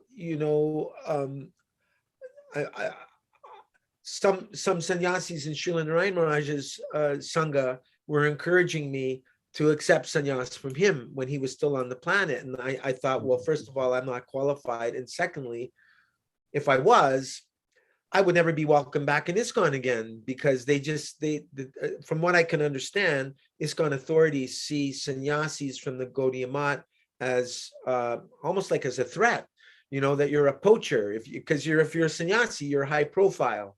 And as soon as a sannyasi enters in, oh, Jai Maharaj, and people take you more seriously than they might take an ordinary rank and file devotee. And I thought in my case, well, gee, even if I was qualified, when I want to take sannyas outside of ISKCON, then I would not have access to so many friends. And of course, that's all very superficial consideration, because I mean, I've gone a lot to Krishna Balaram temple in Sannyas Vesh, and no problem. I talked to some of my old god brothers, and I've encountered nothing like that. But probably never invited to sit down on the asana and give a class.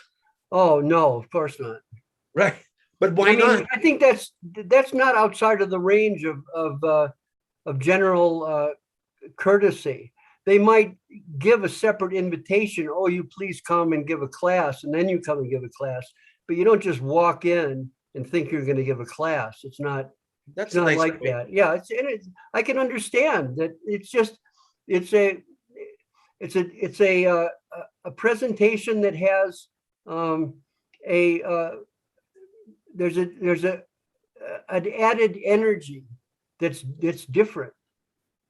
It's different in a way where that our variety of experience is different in spiritual existence. So similarly, the approach to that destination varies both according to the guru and according to the individual's heart. So, and to think that I don't know anything about Narayan Maharaj, but for Srila Sridhar Maharaj, there was some direct instruction to see him about philosophy, and also so much, maybe you've seen that blue pamphlet that Sudhir Goswami Maharaj has done. A long time ago, he did it in the 80s. That blue pamphlet. I'm not sure. Guardian of Devotion. I'll have to get it over to you. I think I can get it online somewhere. I'll get it over to you. He did so much research of so many things Prabhupada said about Srila Sridhar Maharaj, including. Oh, you're talking about our affectionate guardians. No, not our affectionate guardians. No, it's Guardian of Devotion. It's a little blue pamphlet. Okay. I don't know it. Yeah. Anyway, all those things are there. So Prabhupada at the opening of the Chandrodaya Mandir, the main temple ceremony, I was there. I remember noting that one of his godbrothers was going to give the main talk, and that godbrother was Srila Sridhar Maharaj. And Srila Sridhar Maharaj was ill at that time, so he had Srila Govinda Maharaj give that talk. And Prabhupada was very pleased with that, because Srila Govinda Maharaj stayed in his near his house, in his upstairs from his chemistry lab for 8 years, from the late 40s into the time when Prabhupada left for eventually taking sannyas. I heard that Srila Sridhar Maharaj stayed beside Prabhupada in one of the rooms for 12 years, but you're saying Govinda. Oh, no, it's Govinda Maharaj. Oh, Srila Govinda Maharaj. Srila Sridhar Maharaj at that time was older, and Srila Govinda Maharaj was younger. He joined when he was 17. Right. And he was from a very high Brahmin family. His father was a guru in their Bamanpur village, which really is Brahmanpur. And so it's a high Brahmin village, and they wanted to bring him back. So there was some danger of him getting taken. So he stayed in Calcutta with Srila Prabhupada. And while Prabhupada was doing the Bhagavad Gita, he would sometimes have questions, and Srila Govinda Maharaj would carry that question to Srila Sridhar Maharaj and bring the reply back to Srila Prabhupada. Nice. About that. Yeah. So Srila Govinda Maharaj was very close to Srila Prabhupada, very dear. And he said at Mayapur festival, he said, "He is my dearmost son." Oh, nice. I remember that. Yeah. And he is my Shiksha guru. Srila Sridhar Maharaj is my Shiksha guru. You probably heard that. Yes, I heard that for sure. I Yeah. heard. So, what to speak of the benefit you can get. Right. So, Yeah. He said that, I think, to Chitananda Prabhu. when he was there, yeah. Sridhar Maharaj and Prabhupada went into a room together. They talked. It was all in Bengali. And then when Prabhupada came out, he was saying how Srila Maharaj is speaking very high philosophy. He said, if you knew what he was saying, you would faint. Mhm. And Yeah, he said, he is my Shiksha guru, what to speak of you. Yeah, yeah. When there was just the first building in Mayapur, I remember one time it was, one godbrother of Srila Prabhupada came over with his servant, which was Govinda Maharaj, and they went into this smaller room upstairs, and they had kirtan together. And because I was a temple president, I was able to sit outside, and there was a kirtan together, and then they talked for about an hour and a half. And then Srila Sridhar Maharaj came out, Srila Prabhupada came out, and that was it. But, talk for an hour and a half is substantial. Yeah. And Yeah. they kirtan together? Yeah, there was kirtan, yes. Just the two of them? Or Govinda Maharaj was there. Maybe Govinda Maharaj, because he would usually lead. I can remember. I remember in my mind it was Sridhar Maharaj and his servant came. Nice. So that was probably Srila Govinda Maharaj's. So when I came to Chicago in 75 to meet Srila Prabhupada, I'm wondering, did Prabhupada come once before that? Did he come a year? Yeah, he did. He came in 74. Because in late 75, that's when they removed me, right? I remember there was a transition going on between you and Uttama Shloka Prabhu. Yeah, I was in Dallas, and then Jagadish sent me back to Chicago, and it was impossible for me to stay in Chicago at that time. So I went to New York. After that. Worked with Tamal Krishna for some time, and then went to LA and worked on Back to Godhead for some years, and then started the life membership program in LA. Okay, so wait a minute. So 74, you're in Chicago. You've installed Shri Kishore Kishori, 73, 74, somewhere in there. Yeah. But yeah. It'd be better if I sit down and chalk this out, but I'll try to the best of my memory. It's like that. But there was a Rath Yatra. There was two Rath Yatras that Prabhupada came for. The second Rath Yatra he had to miss because he had a commitment in Philadelphia at the same time. Okay. So he was there at Rath Yatra time, but maybe it was after or before, I forget which. But in 75. In 74, he was there for the Rath Yatra. And 70, yeah, the carts went right down State Street, the main street in Chicago, right downtown. It was and then there was a headline in one of the papers that Hare Krishna parade leaves loop agog, which agog means, oh, wow. Because, giant Rath Yatra car. And this is in 75 you're talking about now, or 74? I believe it was 74. Yeah, that was the first one in 74. Right. So did you have some private time with Prabhupada in 74 when he came? You talked with him, you had some instruction?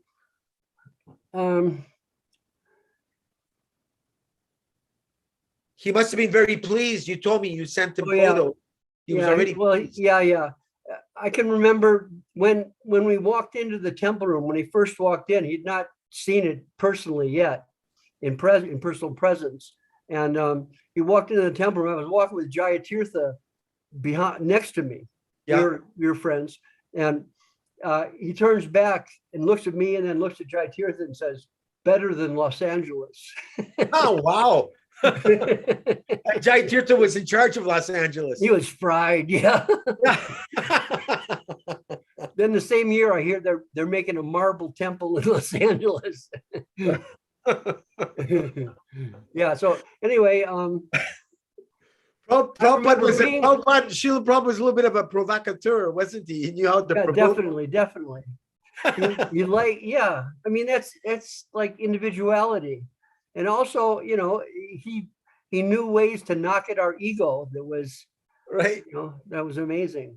All I remember, I remember being with him and when he was answering questions for the press, and he asked me, some skeptical press person said to him, "Well, how many cars do you have?" This Maharishi or whoever it was up in Oregon has like 20 cars and 8 Mercedes and 4 Rolls Royces. And Prabhupada said,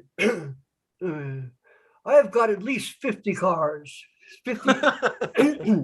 And he said, "They have got so many in Los Angeles, so many in New York." He looks at me and says, "How many you have here?"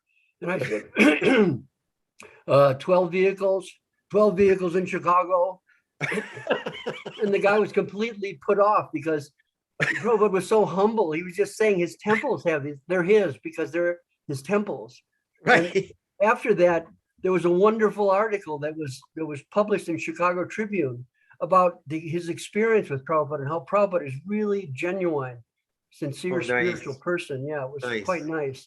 And it turned out the guy was Roger Ebert, who later became a very big movie critic. He was famous all over the country. Oh, and I noticed, I saw one of his shows. It was in his apartment, and behind him on the wall there was a picture of Krishna. oh, nice. So he was affected in some way. Who knows?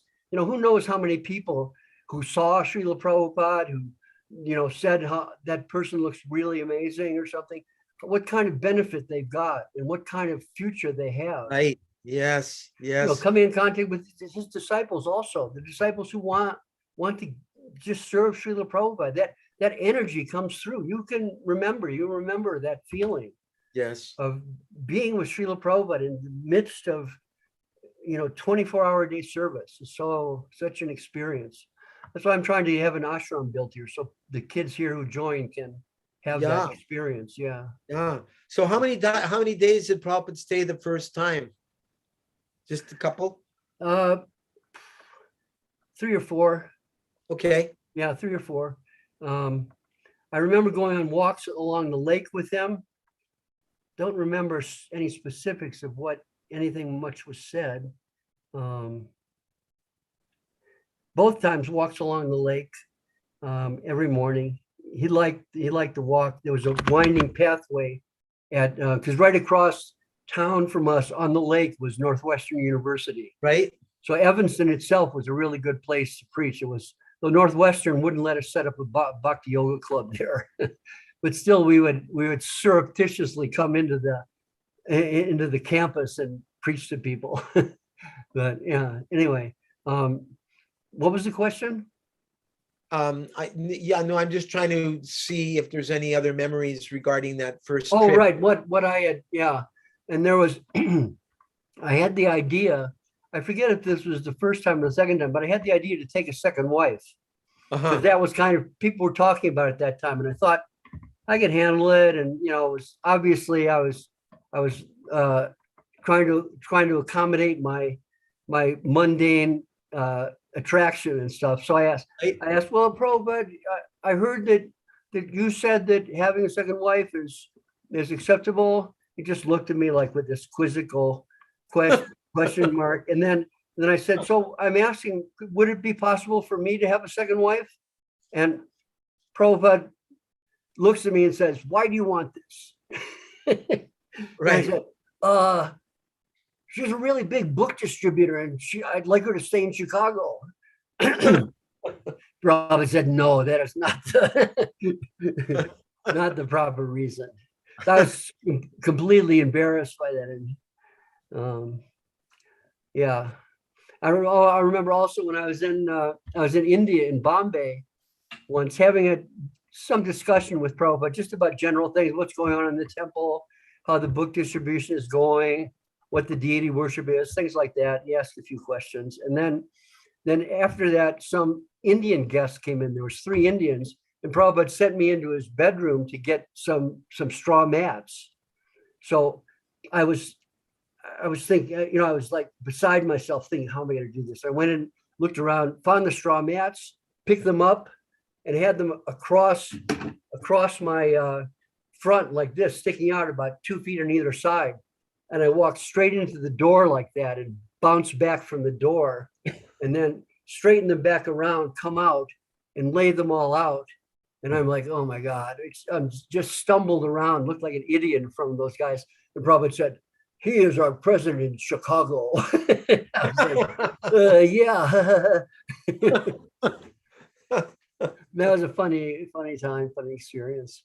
You just have a little something over here by the corner of your Oh, mouth. sorry. Yeah, just letting you know. Yeah, I get this weird. So My throat is very dry. Yeah, I mean, you should have some water there. Let me get some water. Hang on. Yeah, please do that. Yeah, just so many wonderful memories and thoughts here. You're reminding me of one instruction on a tape where Prabhupada's addressing polygamy, and he says that generally there is more women in society than men, and women should always be protected. Therefore, Kshatriyas, they would marry several women. But he said in Kali Yuga, if a man can maintain even one wife, he will be considered a great hero. Yeah, he had genuine experience in that regard. Right. Yeah. Anyway, yeah, somehow or other it was uncertain. I think I got permission from the GBC also, because everyone was thinking, well, maybe it's possible, maybe Prabhupada wants this. Let's see. So we went for it in that way, but right. So all right. So it sounds like that maybe that kind of exhausts your memories of Chicago with him the first trip. So the second trip, I remember when I first arrived, my first memory was the back door open of Vishnu Jan Swami's Radha Damodar bus. Mm-hmm. And I'd only met the devotees a few weeks before. I was chanting a couple of rounds a day. I still had my long hair. And there I saw the tambura, the mridanga, the ektar, and I was very intrigued. And the beauty of the bus, how beautifully the arches and the colors, and I was so intrigued. But I was afraid if I get on this bus, I'd probably never be able to get on. Come back. I better be careful not to get on. But the instruments intrigued me. Oh, and, that's right. You're a musician. I forgot. Yeah.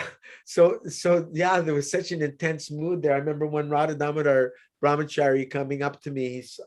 I don't wear jewelry, and I had a struggling mom. But she bought me one year a sapphire birthstone in gold. So I had this one ring, and the Radha Damodar boy there just came up to me. He said, "Why are you wearing that ring?" He said, "That's just decorations on a dead body." He said, why are you cultivating this vanity? And he started like laying this whole guilt trip on. I felt like really bad for wearing this ring. He said, "You should give that ring to Radha Damodar. The deities, they need jewelry. It shouldn't be on your dead body." and I took it. I remember I took it off, and I reluctantly gave it to him.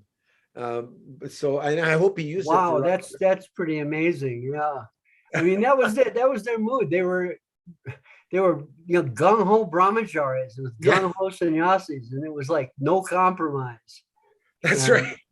I was hesitant to let them come to Chicago because I knew we would lose devotees. I think we lost one brahmachari only, so it wasn't that bad.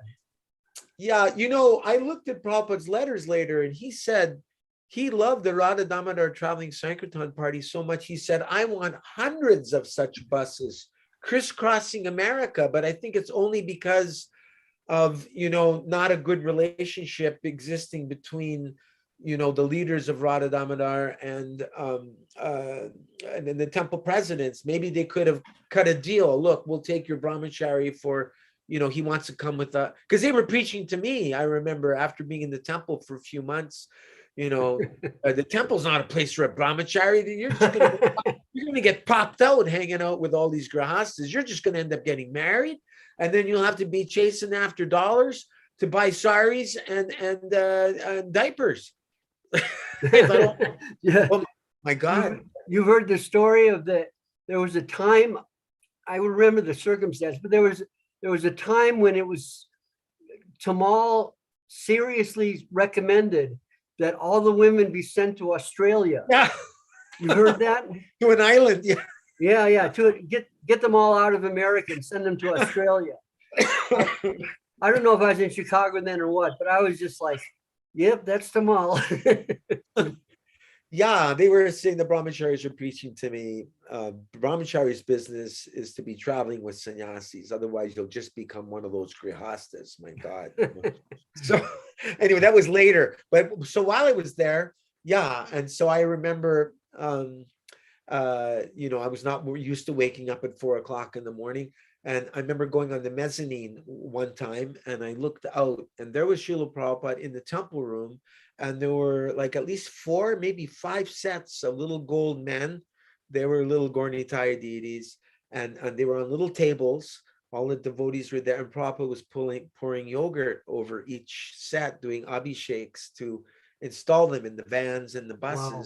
I had no clue what was going on, Yeah. Hindu ceremony, Those So mezzanine balcony things were far out, huh? That was yeah, amazing how Krishna arranged that.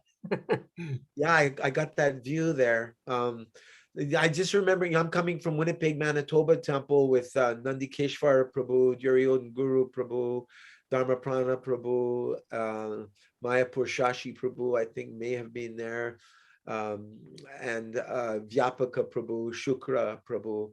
And then all of a sudden I'm with 400 devotees, like in a transcendental beehive.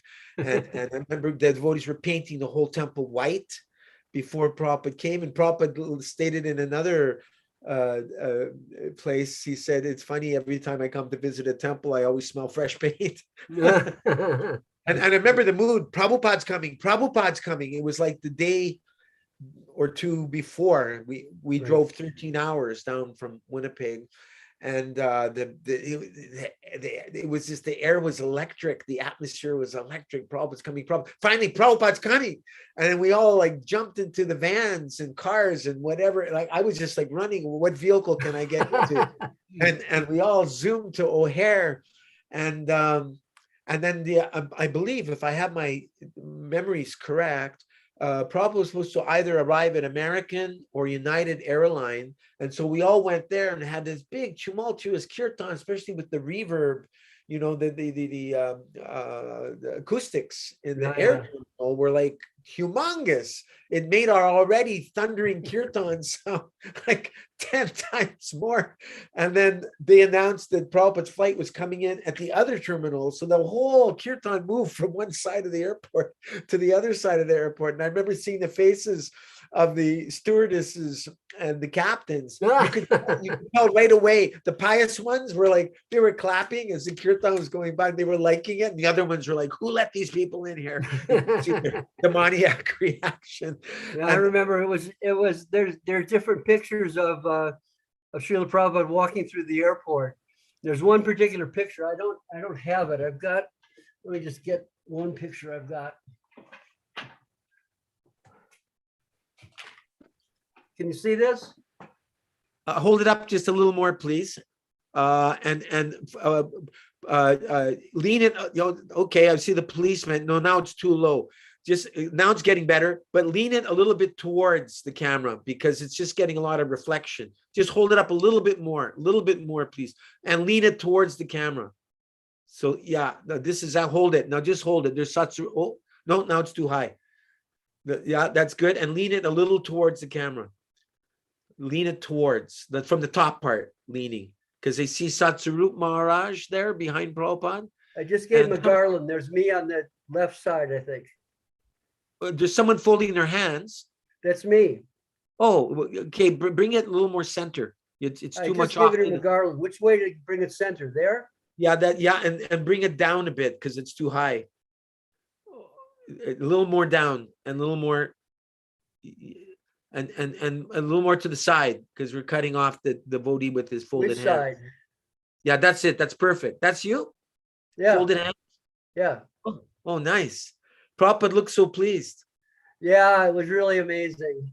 We had a huge kirtan and people were just stunned, Like you said, some were clapping and some were just looking at it with like disbelief that anything like this could be allowed in the airport. Right. And they got a chance to see Prabhupada. That was the perfection of their eyes. Yeah. And the kirtan was building and building. And then finally Prabhupada came through. and I saw tears squirting out of the devotees were smiling ear to ear, and I saw tears squirt out of a devotee's eye. I've never seen any kind of reaction. I've gone to a lot of rock concerts, and seen a lot of so-called rock stars come out on the stage, but nobody got a reception like Prabhupada did, and everyone hit the deck.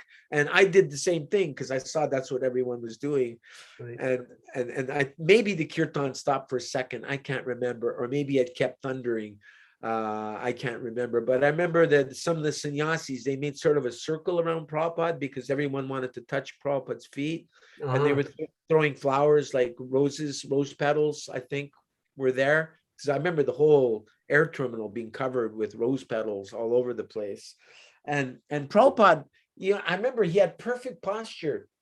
I noticed this about him in a split second. His head was like a chiropractor would be very proud of Prabhupada. He was like a king. He was just regal in his appearance. He was like, I am the disciple of Bhakti Siddhanta Saraswati Thakur. Yes. Yes. Just you could see no idea of like personal greatness, but idea of, like of what he's carrying, Yes. It was like that. You never got any kind of, sense of any kind of ego whatsoever with Srila Prabhupada. Of course, he had no ego. We knew that, theoretically, but practically it was like that. There was, never a flinch. And it was just, what can we say? The perfect pure devotee, the perfect Vaishnava, somehow or other, descending by higher arrangement and coming into contact with us and giving us life. What more can you say? And he was so happy to see us smiling, so grateful. It's so amazing, grateful. Yeah. And again, everyone thinking, yes, he looked at me. He looked at me. He looked at me. So then you accompanied Prabhupada back to the airport. Were you in the limousine with him? I don't think so. Okay. I don't think so. I think that it was all GBC and sannyasis. Okay. A lot of times I just, as a temple president, I didn't rank. There's a serious rank thing going on. Right. But I did my best to have all the book distributors walk with Srila Prabhupada in the morning, though. I sacrificed. Nice. I had a position and I sacrificed that position, except for 1 or 2 days, so they could, I think one day actually, both times, so they could walk. So Tranakarta got to walk, Manasuta got to walk. Oh, I nice. forget who else, yeah. Nice. You walked a couple of times? Yeah. Do you remember? I'm really tired. Can we continue this another day? Oh no, for sure. No, we'll just continue from Prabhupada arriving in Chicago. I don't know if you were present at the Lieutenant Modi interview or not. I don't know. I don't know if any other press people talked to Prabhupada at that time. Chicago police? There's that famous talk about crime and why and what to do. Prabhupada was on the plane and he had the Time magazine. Crime, why, and what to do, and he met Lieutenant Modi. When? Do you remember where? No, I don't know where that was. Because I know in the second time we arranged for a high officer of the Chicago Police Department to come to meet Prabhupada. That was him. I don't know who it was. Lieutenant Modi. It's in the Science of Self-Realization. And it was in the apartment where Prabhupada was. He was sitting on Prabhupada's left side, or our right as we looked. Does that sound right? Uh-huh. Yeah. So it was probably that. I was there. I don't remember though. I don't remember clearly. Usually what I was doing when Prabhupada was there, I was running around madly, making sure everything was arranged properly. I didn't take that much time at that time to be with him because I had my letters and I had my instruction and it was everything was pretty clear. Yeah, what to do. And if Prabhupada wanted to correct me, he'd correct me. That's what I figured. Right. So your relationship. You could imagine that. I mean, it was massive management to deal with that whole thing. Oh yeah. Yeah. So especially with 108 Radha Damodar brahmacharis using the bathrooms and prasada. Yeah. Well, we had these. You saw it. We had these gymnasium style bathrooms and showers and all that. Yeah, and you Really? only had so many seconds because there were like 40 other Oh, right, brahmacharis yeah. waiting to use the bath. And if you were in there for more than a minute, they know that you were using warm water. It had to be Yeah, a cold, yeah. ice cold water shower. I wanted to fill the swimming pool up, but there it would have cost thousands to do it, so I decided not to. Oh yeah, that's where we stored the Rathayatra cart in that big Right, swimming pool. yeah. I used to And keep, I would get shipments of like 40 mridungas and keep them in there and wow. gradually sell them, yeah. I used to sleep around. That was my area where I used to sleep around the swimming pool. I can remember, yeah, that was the kind of the brahmachari overflow place also. And finally, I graduated to the airport room as long as I was in there by 8 o'clock because they woke up at 2 o'clock to do all their japa before Mangalarti. My What was God. the airport room? The one just around the corner or the one through the door where Prabhupada sat with people? He was just outside the office. Just Oh. outside the office. Office. Well, at least the office I remember Udama and Sripati having. I don't know if it was your office previously. Okay. Maybe they set up a different office in the back. Because I Right. had an office in the front. It wasn't. It was on the other side of the building from the brahmachari place. Oh, okay. So maybe Yeah. maybe they set up a different office. Maybe Sripati got his own office and Uttama stayed in the other one or something. I remember the treasury office as soon as you'd walk in, the Sankirtan. Right. That's just to the right. It was a small room, Right. like 10 by 10 or Right. something. Right. That was Pratyatosa, who was the treasurer. Oh, okay. He was a early computer programmer, so he knew a lot about. He was trying to set up a program for the whole mission. So Right. I gave him I paid money for a monthly hookup to you had to do it with a phone. You put the phone into this cradle and it connect through the phone lines. He was working on a program. I don't know if they ever finished it. Is that where Urmila joined as well in Chicago? Yeah, Urmila joined in Chicago. I think at the airport or somewhere, she met and talked to Sri Lanka, and she was just enamored. And she just showed up one day from the East Coast. And she, of course, is the daughter of the Manischewitz, Yeah. who have that big Jewish food company. Right. So anyway, her father came and visited several times. He was very humble. I heard he was very favorable. Yeah. He would in the morning, he asked for a set of beads and he would walk around the temple room and chant japa. Wow. Yeah. And he was like heavy duty Jewish religious thing, but he was completely open. I think he was deeply influenced by the fact that Urmila gave her life to this, Well, also the daughter takes the qualities of the father. So father must have been pious. Yeah. There you go. Wonderful. I don't want to, you're tired, Maharaj. So okay. You please tell me when we can do part 2. Okay. Yeah. I've got to do No rush. You tell me. I got to do the Sunday festival. Why don't we make it not Tuesday? Is Wednesday too late, or is that okay? No, that's fine. Yeah. Okay. All right. Super. That was Nectar. Thank you so Wednesday, much. same time. Really nice talking to you also, Prabhupada. It's really nice to remember these things. It gives some fortification to our current consciousness, Yeah, it reminds Definitely does. Reminds me of my formative moments and how I want to continue to feel that the bubble of Srila Prabhupada's protective bubble. Yeah. So much so. Thank you for standing. Thank you for bringing me back into Prabhupada's bubble. Okay, Prabhu, done to it. I'll talk to you Wednesday. All right. All glories to Hi, Prabhupada. All glories to Srila Bhakti Rakshakshara Maharaj. Jai Gurudev. Hare Krishna.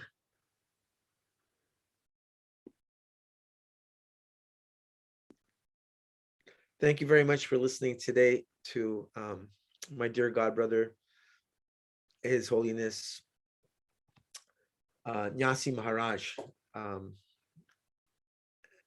bringing back many wonderful memories of Srila Prabhupada and many things I've not heard. I hope you feel some benefit from that exchange that we just had.